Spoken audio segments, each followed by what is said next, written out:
Hi Blast off. everyone. So this is a Vehiaritawa. Bowen Call. And I'm Cole Fox, and we're going to make you smile like these two girls on the screen are.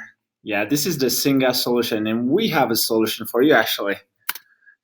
So, first question we want to address is where to put headquarters. Because, we talked a lot about France and Amsterdam and Switzerland. We passed a lot of these places through our conversations, and we decided pack your swimsuits because you're going to San Francisco, Oh California. yeah.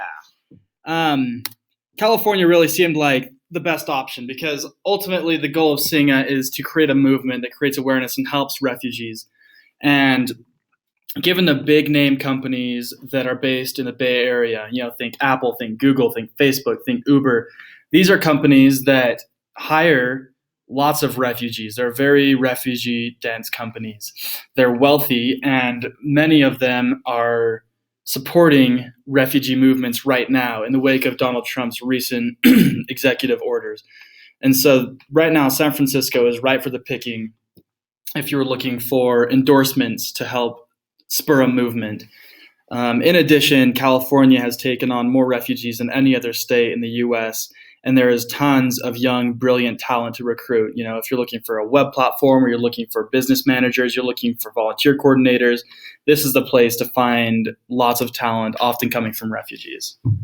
So the data actually talk a lot because according to the Department of State Bureau of Population, Refugees, and Migration Office of Admissions, in less than a year, the state of California has accepted in total 3,205 individuals with at least like 9.87% of total arrivals in the US since October 1st, 2016 through January 31st, 2017. And it's not done because from 2011 to 2016, over like 36,275 refugees were resettled in California. So California is where we need to go. Okay, so now we come to the question, how do we receive funds and maintain financial sustainability? So you already established in your interview that 30% of funding has been coming from events, 30% has come from products, and 40% has come from foundational and private funding. We think that this is a great system and we'd like to maintain that, but we believe it'll be even more effective in the Bay Area. So as far as events goes, runs have been very popular. Sporting events are popular. We'd like to continue with your idea of doing concerts and fashion shows and things like this. Events raise awareness, they generate revenue, and it's also a way to integrate refugees in society and help them to interact with locals. Next, products: T-shirts, socks, water bottles, hats, wristbands, etc. We already talked about how advertisements that are generated from donation funds are a little bit taboo in the nonprofit world. When you sell products, these are walking advertisements that people fund for you by purchasing your products. Last of all, foundational and private funding. Again, San Francisco is the home to a lot of the largest world companies such as Google, Apple, Chevron, Wells Fargo, and Intel. These are big companies that we're sure will be willing to donate and help out with Singa, especially again in the wake of Trump's order. So there you see several of the companies located in the Bay Area. So let's talk a little bit about Singaness. So Singaness is really something important, and to help with it, we can have some leadership trainings because it is really important that other people understand the vision of Singa and the spirit of Singa, especially. So another idea is to have, for example, successful refugees to be put in leadership positions with this Singa. In order to set a good example and maybe further advise Singa executives. The key, of course, is to put the right people in the right positions. And like they said, we're going to be international. Sing is going to be a global movement, a popular thing that everyone knows about. We analyzed a couple successful movements over recent years, like Live Strong, Kony 2012, Black Lives Matter. These are some we looked at in depth, and they all did a really good job of creating this emotional attachment, where people, they supported, they felt attached to it, they felt like they were a part of it, and that motivated them to get out and act and to do things. And we really appreciated the way that they managed to do that. Live Strong and Kony 2012 also did a really great job of distributing cheap merchandise. Live Strong had the little wristbands, Kony had bracelets, t-shirts, the campaign posters, that it became a fashion statement. So even if someone didn't know much about the cause, they wore it because it was cool, and that made the cause cool.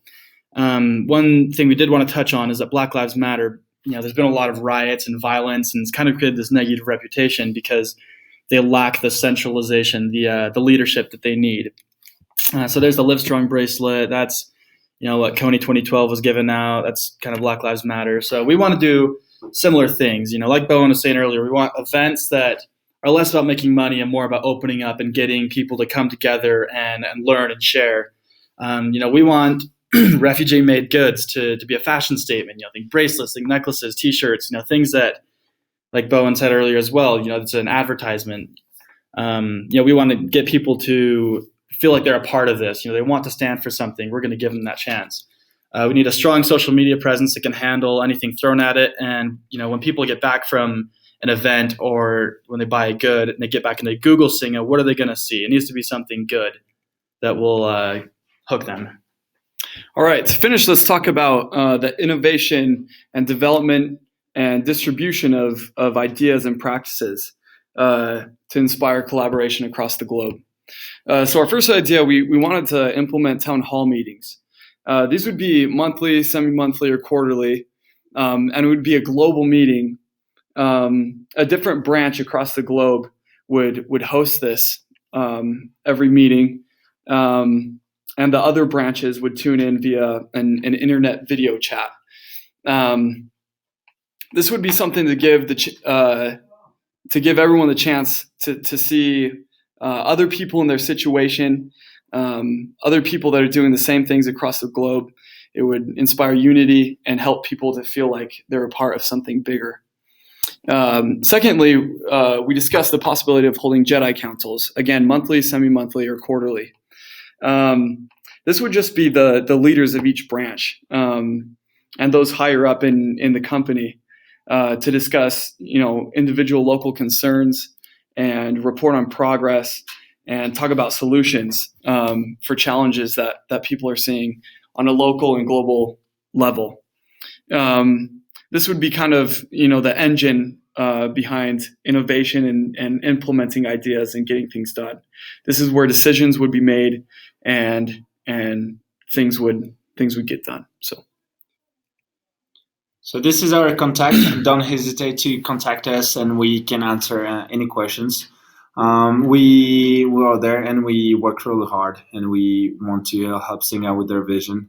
And yes, go Singa. Yeah, thanks for listening, guys. It's been real. Thank you. How do we stop this recording? Perfect. Oh, wait, it's not over yet.